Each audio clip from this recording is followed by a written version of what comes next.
Hello students, last class में हम लोगों ने इलेक्ट्रिसिटी चैप्टर स्टार्ट किया था। इलेक्ट्रिसिटी चैप्टर का हम लोगों ने जो टर्म्स है उसके बारे में पढ़ा था, electric potentials, okay, potential difference. आज हम लोग पढ़ेंगे ओम्स लॉ के बारे में। सो ओम्स लॉ क्या कहता है? कोई भी इलेक्ट्रिक सर्किट में या तो अगर कोई इलेक्ट्रिसिटी अगर कोई मीडियम के थ्रू पास हो जाता है, ओके, इस मीडियम का जो पोटेंशियल डिफरेंस है, पोटेंशियल डिफरेंस को हम लोग क्या बोलते हैं? भी के द्वारा रिप्रेजेंट करते हैं, जिसका यूनिट है वोल्ट। पोटेंशियल डिफरेंस जो है वो क्या होगा? पोटेंशियल डिफरेंस उसका करंट का डायरेक्टली प्रोपोर्शनल होगा। Okay, so this law states that potential difference between the 2 points in a circuit is directly proportional to the current passes through these points. Okay, कोई भी ए एंड बी पॉइंट है, इस point का जितना potential difference होगा, potential difference मतलब pressure का difference. Okay, pressure का डिफरेंस लास्ट क्लास में मैंने पढ़ाया था। पोटेंशियल डिफरेंस क्या होता है? उसका पोटेंशियल डिफरेंस जितना भी ज्यादा होगा उन दोनों पॉइंट्स का, उसका करंट का स्पीड, करंट का फ्लो उतना ही ज्यादा होगा। ओके, प्रेशर डिफरेंस जितना भी ज्यादा होगा, मतलब जितना एक का बहुत अगर कम होगा प्रेशर और एक का बहुत ज्यादा होगा प्रेशर, तब ज्यादा इलेक्ट्रिसिटी पास होगा। सो भी directly proportional to the I. Okay, I means current. अगर हम लोग प्रोपोर्शनल सिंह को हटा देते हैं यहां से, तब क्या होगा? एक कांस्टेंट आएगा जिसको हम लोग प्रोपोर्शनलिटी कांस्टेंट या तो रेजिस्टेंस बोलते हैं। सो इसी इक्वेशन से हम लोगों को मिला है V इक्वल आई आर, जिसका R का मीनिंग है रेजिस्टेंस।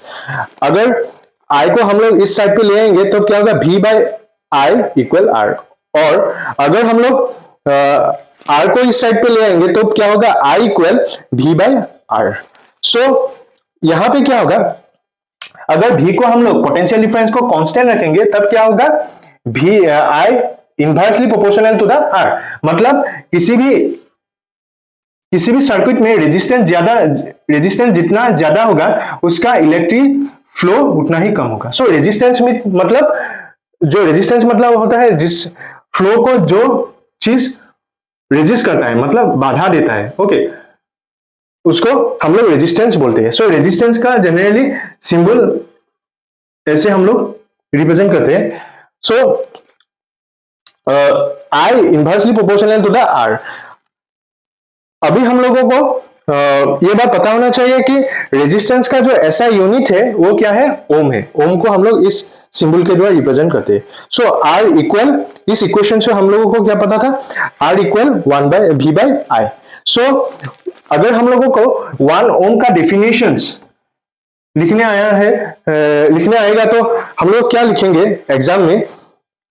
अगर कोई भी इलेक्ट्रिकल सर्किट में अगर ये है पॉजिटिव नेगेटिव एंड, ओके, ये है बल्ब और इसमें रेजिस्टेंस भी दिया हुआ है, ये ऐसा, और एमीटर वोल्टमीटर ऐसे कनेक्ट।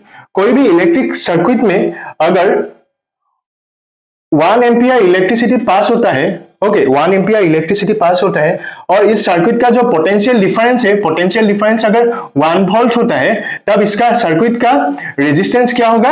1 ओम होगा। सो हम लोगों को पता है क्या R इक्वल V बाय आई। अगर कोई भी इलेक्ट्रिक सर्किट में अगर 1 एम्पियर इलेक्ट्रिसिटी पास होता है, पास होता है तब और इस सर्किट का जो अगर पोटेंशियल डिफरेंस 1 वोल्ट होता है, तब इस सर्किट का रेजिस्टेंस क्या होगा? 1 ओम होगा। ये अभी हम लोग पढ़ेंगे कि रेजिस्टिविटी कौन कौन फैक्टर के ऊपर डिपेंड करता है। ओके, सो रेजिस्टिविटी हम लोग को पता है। रेजिस्टिविटी मतलब कोई भी इलेक्ट्रिसिटी पास कोई भी पॉइंट से अगर ए से बी तक जाएगा, तब उसमें जो रेजिस्टेंस मिलेगा, ओके, उसमें फ्लो में जो बाधा मिलेगा उसको ही हम लोग रेजिस्टेंस बोलते हैं। रेजिस्टेंस जितना ज्यादा होगा, क्या होगा? इलेक्ट्रिक करंट का फ्लो उतना ही कम होगा। रेजिस्टेंस को जनरली हम लोग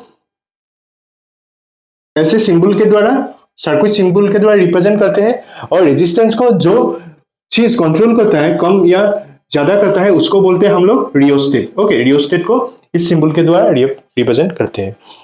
अभी हम लोग पढ़ेंगे कि कोई भी इलेक्ट्रिक सर्किट में जब रेजिस्टेंस किस फैक्टर के ऊपर डिपेंड करता है। ओके, रेजिस्टेंस ज्यादा कहां पे होता है और कम कहां पे होता है।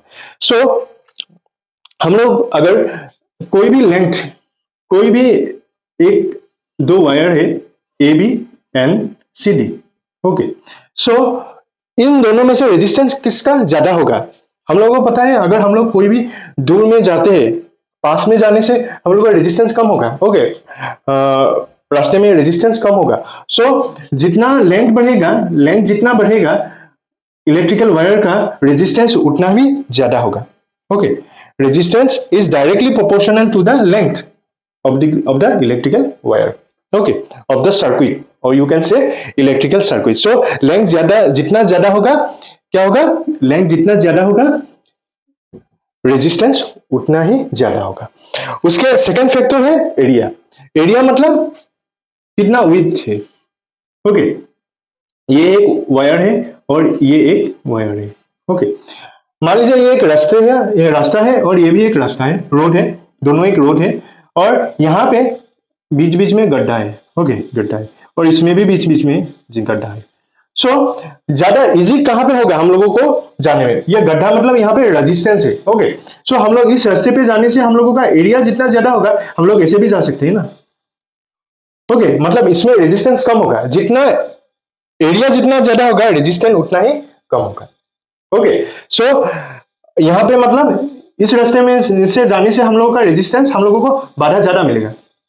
ओके, हम लोगों को दिक्कत ज्यादा आएगा इस रास्ते में से, क्योंकि यहाँ पे जो एरिया है कम है। ओके, सो एरिया और रेजिस्टेंस का जो रिलेशन है इनवर्सली प्रोपोर्शनल है और लेंथ के साथ डायरेक्टली प्रोपोर्शनल से।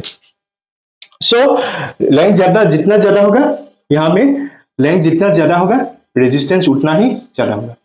ओके, यहाँ पे मान लो एक गड्ढा है, ये सब गड्ढा है रास्ते में। सो यहाँ पे कम मतलब लेंथ में रेजिस्टेंस कम मिलेगा और ज्यादा लेंथ में रेजिस्टेंस हम लोग को ज्यादा मिलेगा, वही। सो इन दोनों इक्वेशंस को हम लोग 1 और 2 के द्वारा नामांकित किया है। सो एक और दो इक्वेशन से हम लोगों को क्या मिलेगा? R directly proportional to the L by A. और अगर हम लोग प्रोपोर्शनल चिन्ह को हटा देते हैं तब क्या होगा? एक कांस्टेंट आएगा जिसको हम लोग प्रोपोर्शनलिटी कांस्टेंट या रेजिस्टिविटी बोलते हैं, रो। इसको रो के थ्रू रिप्रेजेंट करते हैं। Thank you for you attending this class. We will continue these chapters in next class.